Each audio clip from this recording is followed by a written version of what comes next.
All right, folks, let's get started. Welcome to the Sedona office hour on March 4th. And so let's start with the brief introduction of Sedona. So again, Sedona is an open source cluster computing engine for processing large-scale geospatial data. And Sedona is an open source project, and we have our GitHub account under the Apache Software Foundation. We also have our website, sedona.apache.org. We also have our Twitter and LinkedIn account. Make sure you follow us on Twitter and LinkedIn to get the latest news. And the status of Sedona. So many companies has been using Sedona, so you can see a bunch of logos on your right. And Sedona is a project we started in 2015, and it became mature in 2017 and joined the Apache Software Foundation in 2020, and eventually became a top-level project. Sedona has more than 10,000 users from different companies. It has over 130 contributors on GitHub. It has 2,000 stars on GitHub, over 2 million downloads last month. Its overall downloads has exceeded 24 million. It is also ranked among top 0.3% most downloaded package on Parquet. And by the way, tomorrow morning, same time, 8 a.m. Pacific time, we're gonna have a Sedona success story live stream with David from Comcast, and he's gonna talk about how he and Comcast optimize ETL pipeline at scale using Apache Sedona at Comcast. So if you're interested, make sure you attend the event, and I will paste the link in the chat as well.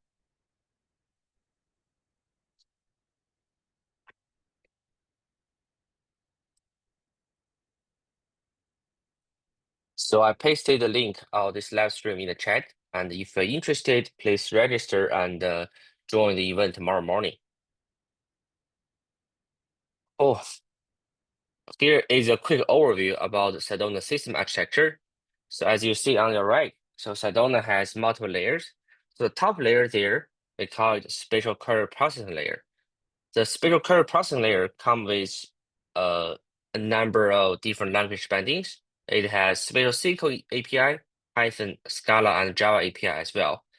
And it also equipped with a bunch of distributed query algorithms that can take your query workload and distribute that to multiple machines in the cluster. It also has a query optimizer that can understand the statistic of your data and determine the best query algorithm to run the query. The second layer is distributed spatial dataset layer.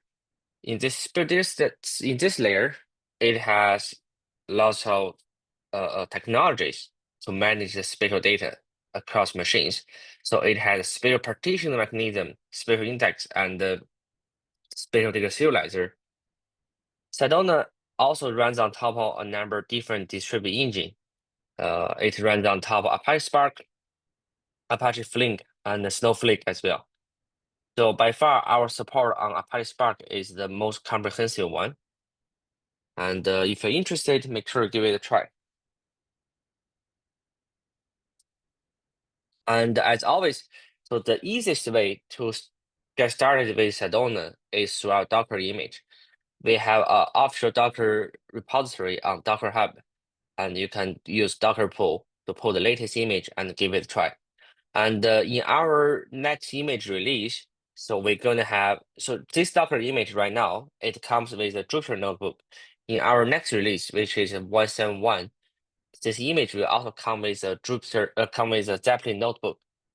So you can either choose Jupyter notebook or a Zeppelin pure SQL notebook to play with the Sedona functions. Cool. And Sedona releases. Sedona follows the 3-month release cadence. So the last release was made in December last year, and we are working on a new release this week. So 171. So hopefully it's gonna be out early next week. So in the Sedona 170 release, the one that was released in December. So we introduced lots of exciting features. Here, just a quick recap. So first, we introduced a k-nearest neighbor join, a distributed k-nearest neighbor join that allows you to, say, given a bunch of points, you can locate nearest neighbor, top k nearest neighbors for each of those point in another data set. You can, for example, find the restaurants, the closest 5 restaurant to each drivers in your data set. Another one is the GeoStats. GeoStats is a scalable spatial statistic toolbox, and we released that to open source Sedona. It initially has, I think, 3 algorithms. So the first one is the DB scan, distributed DB scan. Second one is distributed hotspot analysis and distributed outlier detection. Another important feature that was introduced in Sedona 1.7.0 is DataFrame-based readers. So in this release, we deliver a bunch of interesting readers that includes a brand new Shapefile reader. So our PMC member Kristin gonna talk about that reader later today. And another one is a GeoPackage reader. So we are also working on a few very cool dataset readers in Sedona. So I'm going to talk about that later. So that was about the last release. In the upcoming 1.7.1 release, which is going to be released next week. So there are a couple exciting features. So first of all, we're going to have a SQL interface for GeoStats, the statistic toolbox, dbscan, getIsOrg, which is for hotspot analysis and outlier detection. And another one is STAC reader, as well as OSM road network PBF reader, and the spatial partition data frame for GeoPackage files, couple new ST functions, and the GeoArrow-based conversion function between GeoPandas and Sedona data frame. So as I mentioned before, so GeoStats function is a brand new toolbox introduced in last release of Sedona. And I mentioned this a couple times in our previous office hours. But in this 1.7.1 release, we are introducing 3 new ST functions that you can actually call this statistic toolbox in pure SQL environment. So that includes STDBScan, ST underscore G local. G local represents the getIsOrg score that can be used to determine the hotness of a region. And the third one is the ST underscore local outlier factor. So these 3 functions here are available in pure SQL environment, and they can run in a distributed fashion. Another very important update we have in this release is the STAC reader. Not sure how many of you are familiar with STAC, but in short, STAC it stands for Spatial Temporal Asset Catalog. So STAC is a standardized way to expose collection of spatial temporal data. In this case, in particular, it is about expose a collection of spatial raster data, raster images. So there are a whole bunch of STAC catalog available on the market. It is probably the most common way that people deliver raster images. So essentially, it gives you a STAC catalog endpoint, like a URL, and then your service, your client, can try to query against that endpoint and download the raster data through the STAC catalog endpoint. So essentially, a STAC catalog is a way to index raster images with spatial temporal information, including the bounding boxes of raster images, and as well as the temporal actual like timestamp of those images. A STAC catalog essentially, as I said, it is a HTTP endpoint that you can query against with.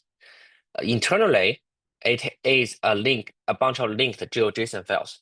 So it starts with the catalog root node, and this node connects to a bunch of child node So that channel could include item collections or assets. Right? Asset in this case usually means the raster image itself.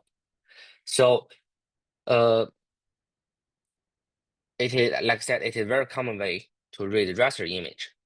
So in Sedona 171, we introduce a STAC reader that can directly query a STAC endpoint, HTTP endpoint. You can use the code like this: sedona.read.format STAC.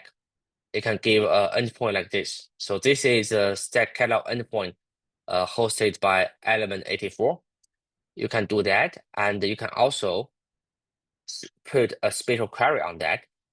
For example, you can use stcontains to find out the raster images that is only available within this polygon region. And what's really interesting is this filter, this special predicate will get pushed down to this data source. That means Sedona will not read the entire data set in this catalog into the cluster. Instead, it will only fetch data that is within this predicate, this bounding box. And eventually, the result it gives you is going to be a Sedona data frame that comes with a geometry column. So this is an example output of the Sedona STAC reader. So there are many columns here because this essentially is a GeoJSON file, and it has so many columns. But the key here is that, so you can see there is a geometry column. So that is a geometry typed column in Sedona. And it has, the bounding box, the region, all those images. There are also many other attributes. For example, the date and time attribute. And also it has the asset links. If you can see here, it's a little bit tiny. So it also has a column called asset. So this asset column contains a bunch of URLs that point to the actual raster data, say on S3 bucket. So you can download those raster images through that asset URL. This is a very cool feature that actually allows you, once you read a data frame, use a STAC reader, you can actually join the STAC reader, the data frame with another vector data set you get from Shapefile, get from other GeoPackage files. You can join them together to find out raster images that belong to other data sets. And as you already know, Sedona also has a lot of raster functions. You can also use this URL to fetch raster images and create raster columns based on that. And another interesting feature of this STAC reader is it also offers a Python API. So this Python API is directly compatible with the PyStack client. So in the past, PyStack client is the most common way that you can query against a STAC catalog. And in this release, we developed our own Python API for the STAC reader. It has the exact same API as the PyStack client. All you need to do is change one line of code here. You change a different import code. You will be able to use the exact same code to query against the STAC catalog. But the output is a Sedona data frame, which is way more scalable and distributed to the entire cluster. So as you can see here, you can use client.search to query a STAC catalog with the Python API. Cool. Another interesting new feature is the OSM PBF reader. So I believe many of you here have been using or have used OSM data before. So OSM possibly is the most popular open source real network data in the industry. So OSM dataset usually comes with 3 tables. So sometimes people call it NWR, real network. So the N here means nodes, which is the vertices in a graph. In this case, it is the junctions between 2 row segments. The second table is called waves. As you already as it indicates. So the ways are row segments between two vertices. And the third one is relations. The relations that actually tells you that the relation between nodes and ways. That tells you that how to construct a graph based on the node and the ways dataset. So OSM data, it usually come with it is usually stored in this thing called PBF protobuf file format, and you need to have very special reader to read that. And in the past, and by the way, the dataset here is usually really large, as you already know. So the OSM data, it covers the entire planet. So in the past, it is not easy to read this dataset into Sedona.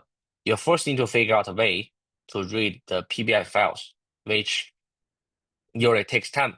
You need to read that into sort of like a CSV or TXT file, and then you need to read it back through Sedona separately. Now, with this new reader, OSM PBF reader, you'll be able to directly read a PBF file delivered by OSM. And Sedona provides a reader. The name is called OSM PBF. Once you provide that reader and provide the path of those PBF file, Sedona will read 3 tables. You'll be able to read 3 tables here. And you'll be able to read so this is the table up there. So this one is a row table, is a node table. Second one is a ways table. The third one is a relation table. So you'll be able to use a reader to read the 3 files, from a PBF file, which is really convenient and allows you to directly manipulate row network data from OSM.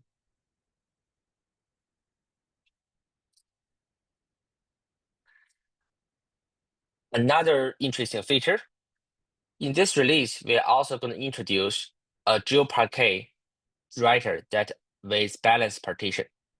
And so as many of you have been using the GeoPackage read and writer in Sedona, and you probably already noticed that for GeoPackage files to have really good query performance, you need to make sure the data in GeoPackage file is sorted based on spatial proximity. So for example, the data should be sorted based on the geohash value of individual records, or it could be sorted based on Hilbert curve values based on the other curve values as well, right? So essentially, you need to sort it based on a spatial proximity to make sure the bounding box inside each GeoPackage file is minimized. That way, if you have a query that is queried against a whole bunch of GeoPackage files, the query engine like Sedona can actually skip irrelevant GeoPackage files based on the bounding box inside the metadata of each file.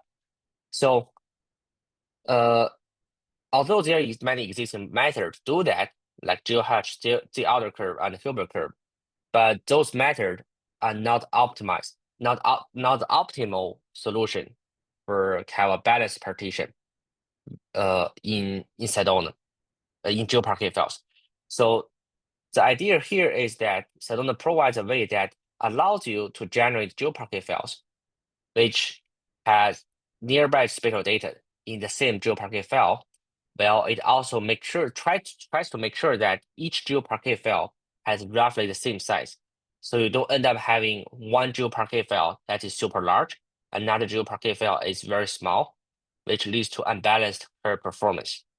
So this method here is actually exposing the Sedona's internal balanced spatial partition method. This partition method has been there in Sedona source code for a very, very long time. So which is a core method used in Sedona spatial join, distributed spatial join. In this release, they managed to expose that API to the external users, also with some change, but we are able to expose that to the external users. So you can use that API call to create a Sedona data frame that has balanced and spatially partitioned data frame. You can call structured adapter to get a spatial RDD from a spatial data frame. And then you can call, there's a new function here called spatial partitioning without duplicates. You can provide the necessary partitioning method. In this case, we strongly recommend the KDB tree partitioner. And this will actually partition the spatial RDD in Sedona based on the load balance and also spatial proximity. And after that, you can convert that back to a data frame, use our structured adapter. So this way, the spatial data frame you get here is actually load balanced, also spatially partitioned. And after that, you can use Sedona's GeoPackage writer to actually write the files to GeoPackage.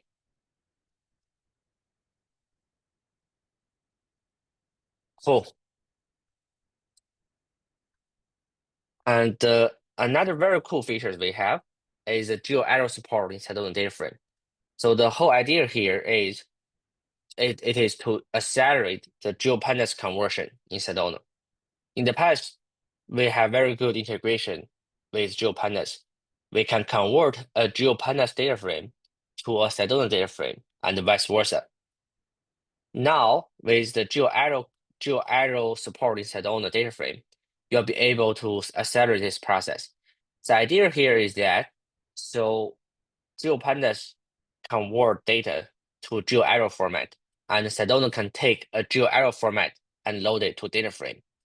And Sedona also can convert a Sedona data frame into a GeoArrow table, and the GeoPandas can actually take a GeoArrow table as input to create data frame. Although it seems like we are adding one more step in the middle, but because the GeoArrow conversion is really efficient, so the accuracy, the conversion time is greatly reduced. We are observing around 2x faster speed compared to the old method we have. So essentially, we are providing two new functions to do the conversion here. So you can use create spatial data frame in Sedona, and then it will give you a Sedona data frame. You can also use this function called data frame to arrow. This will give you a GeoArrow data frame, GeoArrow table, and the GeoPandas can actually take a GeoArrow table as input. So these are the examples for you to actually load GeoPandas data frame in Sedona. All right, cool. So those are new features we have in the upcoming 1.7.1 release. We're gonna make it available possibly early next week, and then you can give it a try. Now, I'll hand it over to Sedona PMC member Kristin to let him talk about the shapefile reader he had in open source Sedona in the last release. Let me promote Kristin to panelist.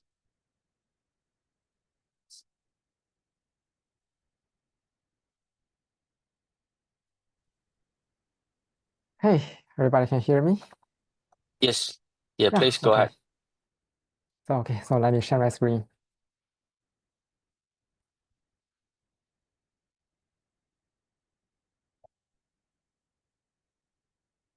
Can you see my screen? Yes, all good. Yeah, okay. Yeah, so let's get started. Now let me talk about the shapefile readers in Apache Sedona. And in the previous release, we have already shipped a new shapefile reader that has a data frame API and much easier to use and does not have lots of problems we had with in the original RDD API.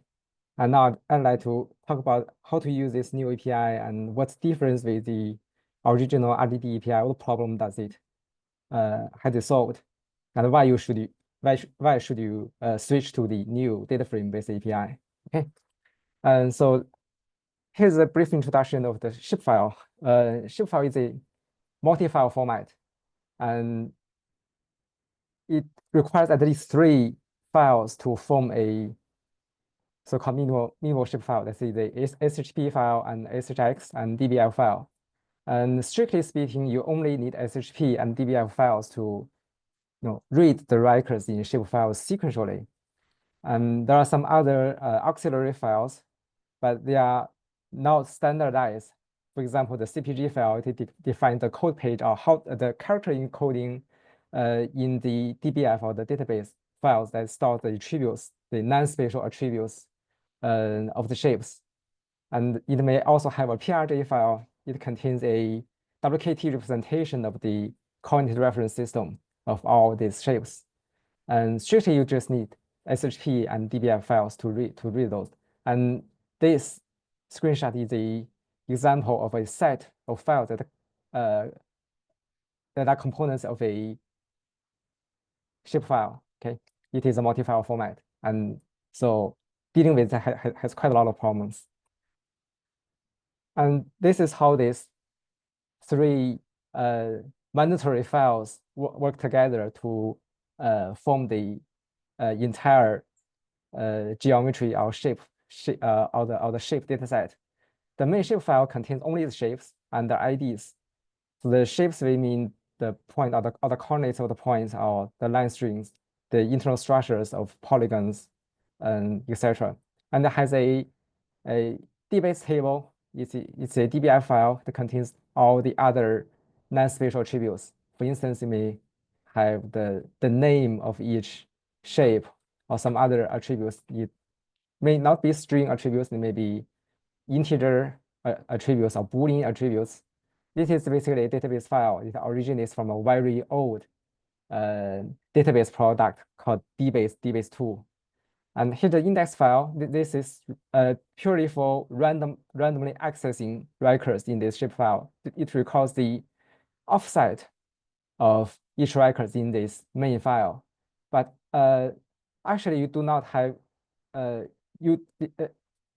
this file is not required if you just want to scan the entire file from top to bottom, because the shapefile say the shapefile standard says that the order of all the shapes and the attributes in this DBase table should be consistent. So you scan these two files from top to bottom, and these records should be synchronized. So that's shapefile. And previously in or before Sedona 1.6, you can only use this RDD API for reading a shapefile. And basically, you have to import a special package from Apache Sedona package, and you call the read to geometry RDD. And it does not directly give you a data frame. It gives you a so-called spatial RDD. And we have another adapter API, so you can convert that spatial RDD to a data frame. And then you can work with that data frame. And from Sedona 1.7, that's a previous release.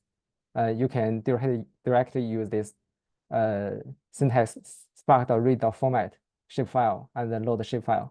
So it's much more concise. And this is the recommended way of reading shapefiles. And I think many of you already familiar with Spark, already familiar with this kind of data frame SQL API. And you splash a CSV or text file here to read text files, and splash Parquet here to read Parquet files. So you just need to replace what the format here. To shapefile, you can read the shapefiles. And we have another bunch of readers, for instance, the GeoPackage reader also following this convention. So you do not have to learn this kind of new things or remember how to import this. You just remember the name of the format.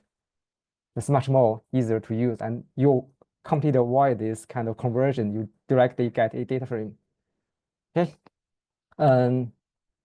So this is an example of using the old RDD API. You have to import a package and to remember all these kind of arcane usages and do another conversion to read the shapefile. And using the new API, you just spark.read.format shapefile, and you can load shapefile.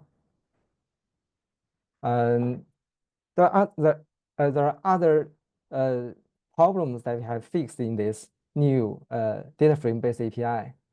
For instance, you can see the schema of the data frame that we get when using the RDD API. There are some attributes that should be non-string attribute. This should be integer attribute. For instance, it's a land and a water. They are strings because due to the restrictions of the spatial RDD API, we have already lost the type, the original types of the attributes in this step. And when you using this read to geometry RDD, then all the attributes will read as strings, so that in this step you get all these non-spatial attributes as strings. And this new DataFrame API does not have this problem, and it preserves all the original data types as is. They are in the DBF file. So that's one of the improvement. You get the correct data types. Another improvement is that because shapefile is a multi-file format, so we have some kind of restrictions or conventions on how you specify the path of the shapefiles to read. And the original RDD API, you have to specify the parent directory of the shapefiles. You have to put all these components of shapefiles, the SHP file, DBI file, SHX files in a directory, and you specify the path to that directory to load that set of shapefiles. But in the new API, we support some more flexible way of specifying which file to read. For example, you can just specify the .shp file, and then if you find the other components of this set of shapefile, including the DBI file, SHX file, etc., and load them all together into this data frame, and also supports recursive lookup of multiple directories. And all these generic options for reading data from a file data source are all available in this data frame API. So this is an example. Some of the users try to do this. They directly specify a path to a .shp. And if you specify the path to a directory, then, well, everything is good. But if you specify the path to a .shp, then you will splash an error onto our face. So this is not user-friendly, because as far as I know, lots of tools support this kind of usage, including the OGR info from GDAL and GeoPackage.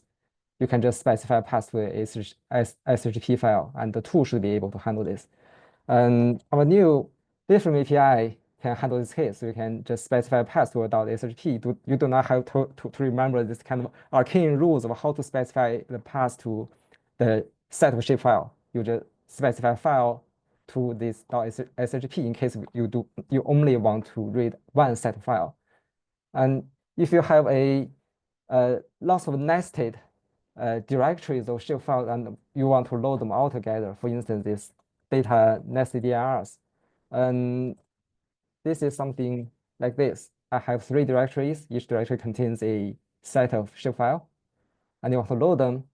And if you do not have specified this option, if you only look into this the direct children of this directory, so it may throw some error, but you can specify this kind of recursive lookup to look into the subdirectories and collect all these shapefiles altogether and read them into a single data frame. Yeah, so that's another capability. You suppose more flexible layout of multiple directories, and you can specify this reading SHP directory if you want to really read only one single set of shapefile. Another problem we have solved is the character set problem. So many of the users may have struggled with getting garbled data from shapefile, and maybe they attribute the string attribute data. This is an example, and so you can see that there are some kind of Unicode characters in the DBI file in the attributes of the shapefile, and they are not read back correctly, and you have to specify some very strange Java system properties to make Sedona interpret these attributes as UTF-8, and it only supports this UTF-8 character set. If you have some other character set, for example, the Shift.js for Japanese or some kind of Chinese character set, then you're out of luck. And in this new DataFrame SQL API, we did some clever thing to handle this. It just came out of box because when there's a .cpg file placed along the shapefiles, then if you read the content of the CPG file to know what the character encodings are used in the DBF file and read those characters correctly. And okay, if you do not have that CPG file and the character encoding of the DBF file is not UTF-8 or some encodings that are familiar, you can use an option character set and specify this character set explicitly. So here we have an example. So you can see this is not correct. It is not interpreting this thing correctly. And this new data file, shapefile reader is doing the correct thing. This is because we have this CPG file, and it says that the character set is UTF-8. So we can interpret the byte sequences in the DBF file as UTF-8 characters. So if we do not have this file, then we fall back to the default behavior, because the default behavior says that the encoding is just plain ASCII or the Western ISO code page. So that's the old behavior that you get. And in the case, if you do not have a CPG file and want to specify the encoding manually, you can just say character set UTF-8, and you can get the correct character set. It is much better than specifying some Java system property for doing this. Okay, another thing is the SRID awareness, and you can also infer the SRID of the shapes from the .prj file, because the PRJ file contains the WKT definition of the coordinate reference systems of all the shapes. And the old RDD API is not aware of that PRJ file, that simply ignore it. So all the shapes read by this API have SRD equals 0. And the new API, it can interpret this PRJ file and parse that coordinate reference system definition and find a EPSG code that corresponds to that coordinate reference system, and all the geometry that you get have a correct SRE value. And if it fails to parse the WKT, then it will still be 0. Okay, one last advantage is that it is available when you're using Spark Connect. And because the old RTD API requires you to have access to the JVM handle that is powered by Py4j, and has to call some Java APIs provided by Apache Sedona through some JNI interface. And this is not available when you're using Spark Connect, because when you use Spark Connect, you do not use Py4j. They are just using protocol buffers using gRPC to talk with the Spark Connect server. And so that the old RDD API cannot be used, because you cannot get a reference to the Spark context and cannot get a reference to the JVM view or the JVM handle. And the new the DataFrame SQL API does not have this problem, because all these things are just a simple kind of a data source reading. This is well represented by the logical plan of the data frame. So you can use that when using Spark Connect. here's an example of using Spark Connect. I'm specifying Spark remote equals local, then I start Kristin, can you this. share your screen? Uh, uh, Yeah, can you share your screen for the okay. Spark Connect part? Oh, seems like my screen sharing has paused. Now can you see my screen? Yes. Okay. Let's move on. Now I have a uh, connect with Spark Connect server, and you can tell that we are actually using Spark Connect by seeing this. So you can see that Spark object is backed by this PySpark SQL Connect session. And we do not have access to the Spark context, which is a required parameter we want to call into this old RDD API. It is not available, so this old RDD API is not usable when you're using Spark Connect. But the new DataFrame API just works as usual. And as far as I know, when you're using Databricks, when you have a multi-user shared cluster and you have a Python notebook connect to it, it will automatically use Spark Connect. So I think this API is the only option we are using such a cluster. Okay, that's it. And we're not going to support the writing shapefile. All the features mentioned are just reading shapefiles, but we will not support writing because it is not a good format for now to exchange geospatial data. You have better options nowadays. You can use GeoPackage or GeoParquet or the new Parquet Geo format. And there are lots of problems with shapefile. That's the reasons why you should not use it today. But and one of the reason is particular reason is that DBF file is not good database file format. It is a really old format and has quite a lot of problems. Okay, I can show you some of the problems that if you're not familiar with how DBF file works, well, this is an example showing one one of the pitfalls of DBF file or shapefile. So you can see I create a shapefile with some string, a string attribute called text, and the text has space around them. So you can see this is the original data that I have saved to the shapefile. And if you try to read it back, you can see all the space have gone. And the leading spaces and the trailing spaces are all gone. So the reason is that the DBF file stores these attributes in a very funny way. Let's give you an example. For example, this file, this DBF file, this is they are basically text. And you can see that there are some spaces that are just literally spaces.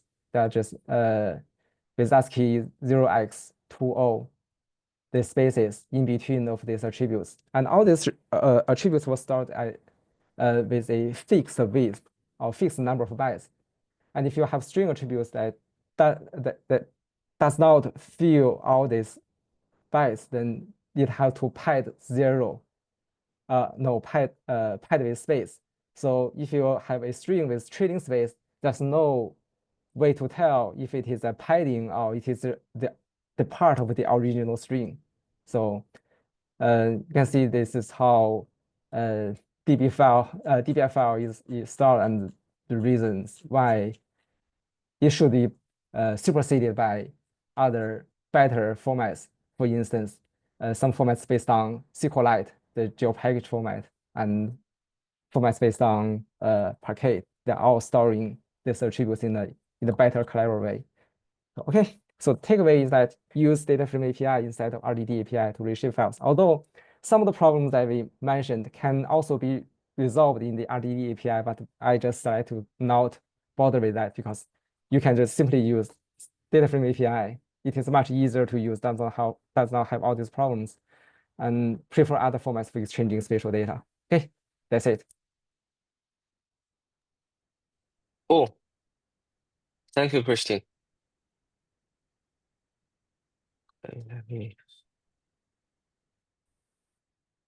All right. Yeah, thanks, Kristin, for giving a great presentation. And as usual, Sedona is always calling for help. So there are many ways you can participate and help the community. For example, you can contribute to the notebooks in Sedona GitHub repository, or you can help fix the documentation if there is a typo, there is a coding example you want to add. Please feel free to create a PR on Sedona GitHub repository to fix those issues. And for each release, we also perform a test for each release candidate before we actually make an official release. And the release test is happening always on our mailing list. So if you want to participate, feel free to participate in that and join our mailing list. And one last thing. So if you are interested to share a story, like the one we're gonna have tomorrow, like I mentioned earlier today, so we're gonna have a Sedona success story live stream together with David from Comcast. So if you want to also share your story about how you use Sedona in your organization, feel free to reach out to me or like through email, like JIRA@apache.org, or you can also reach out to me on our Discord channel. So if you don't know our Discord channel, so go to Sedona website, you'll see there is a icon like this one. Click into that, it will direct you to a link to join our Discord channel. So you can reach out to me there and also share your story, right? Oh, let me see.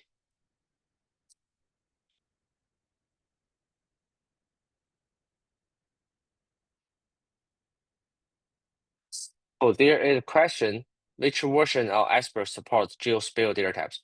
So that's a great question. So not sure if you guys are following. So a couple weeks ago, we announced that Iceberg and Parquet officially support geo data type.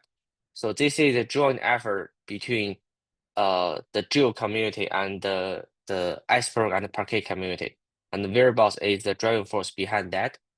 And in that announcement, we announced that so it is a specification of Iceberg and Parquet accepts the geo data type. In Iceberg case, so Iceberg spec v3 accept the geo data type. Right now, the implementation of Iceberg reader and writer. So let's take the official Iceberg reader and writer as an example. I think they are at around 1. Their version number is around like 1.8 or 1.7, I think. And they are right now implementing Iceberg spec v2. Iceberg spec v2. So the implementation of the geo data type will come with the releases, the read and write releases that implement the spec v3. So I think the release that implement those spec will probably come later this year. Possibly right now it is March, possibly April or May this year. So our Sedona community members are working with the Iceberg community to actually implement those geospatial data types into the actual Iceberg reader and writer, right? So if you're interested, you can also follow on Iceberg's GitHub repository. We are actively working on that. But the specification of Iceberg and Parquet have accepted that, meaning that the design is totally completed, and we are just working on implementing this into the actual code.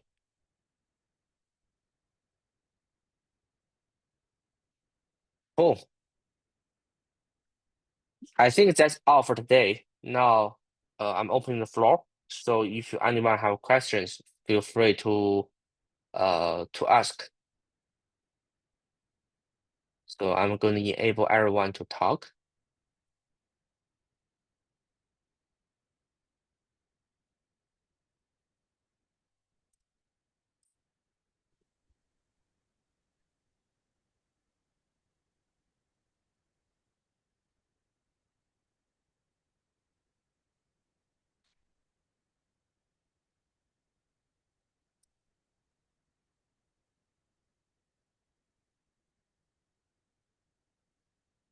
And by the way, so we recently also enabled GitHub discussion on Sedona GitHub repository. So if you have, of course, if you want to have like direct interaction with the community member of Sedona, you can go to our Discord channel, right? But if you have questions you want to discuss, you can also go to our GitHub repository, which is here. So we recently enabled discussion page. You can also paste question here. And the good thing about discussion is, so our content in the discussion section going to be indexed by Google. So the search engine can find it, and you can also search it on Google.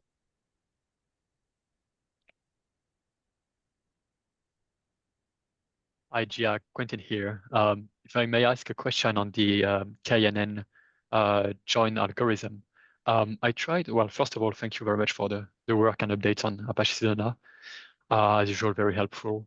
I tried using the KNN join in 1.7.0 on a few data sets, and I noticed the performance was, I'm not sure if I can say random, but quite varying in terms of, runtime and speed on data sets that were not too heavy. I noticed a thread on improving the performance with a broadcast join in 1.7.1. Wondering if you've done benchmarks on the performance of the KNN join, and if you've got any insights on how to optimize the performance. And just to add the context on my question, I'm trying to do a one NN join, as in trying to find the nearest feature from one layer to another. Yeah, you're right. So I think in 1.7.0 release there is an issue, which is we didn't support broadcast join for the k-nearest neighbor join. So that will create some issues when the dataset is have kind of the two side of the KNN join has inconsistent size. So that will create a problem. So I think in this new release, the broadcast join will actually improve the performance. In particular, it optimizes the case that when the query side means like the point data set, right? So the query point data set is small, so performance is going to be improved by that PR. Okay, excellent. That's pretty much my case. I have like a very large side with many, let's say, millions of polygons, and a query side, I think that's what you call the other layer, which is usually a few thousand points only. Yeah, like the drivers, right? Like you want to find a restaurant for drivers. The driver data set is usually small, right? Yep. Yeah.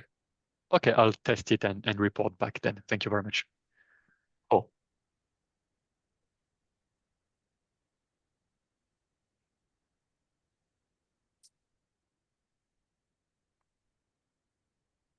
Cool, folks. Feel free to ask questions.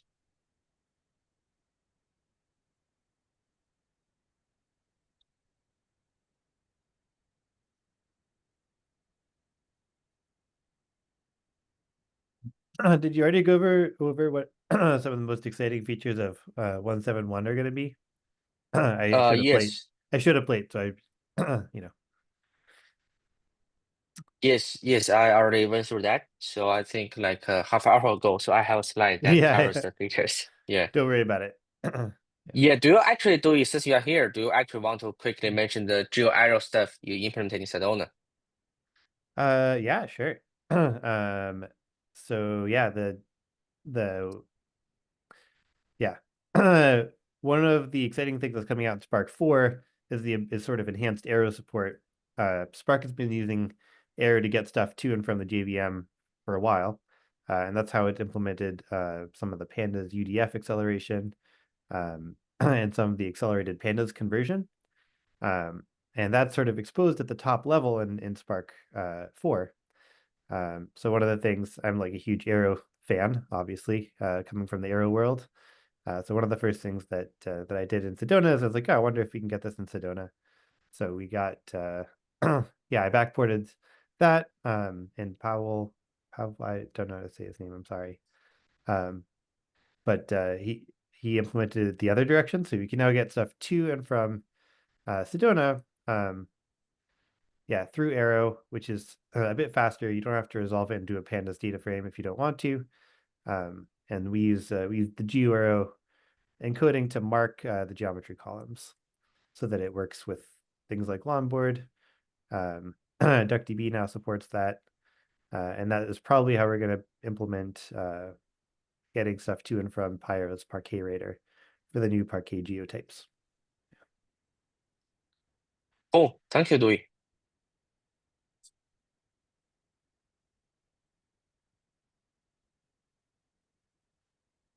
All right, folks. If you have no other questions, I think we can stop here. Thanks for joining us today, and have a nice day. Thank you, guys. Bye.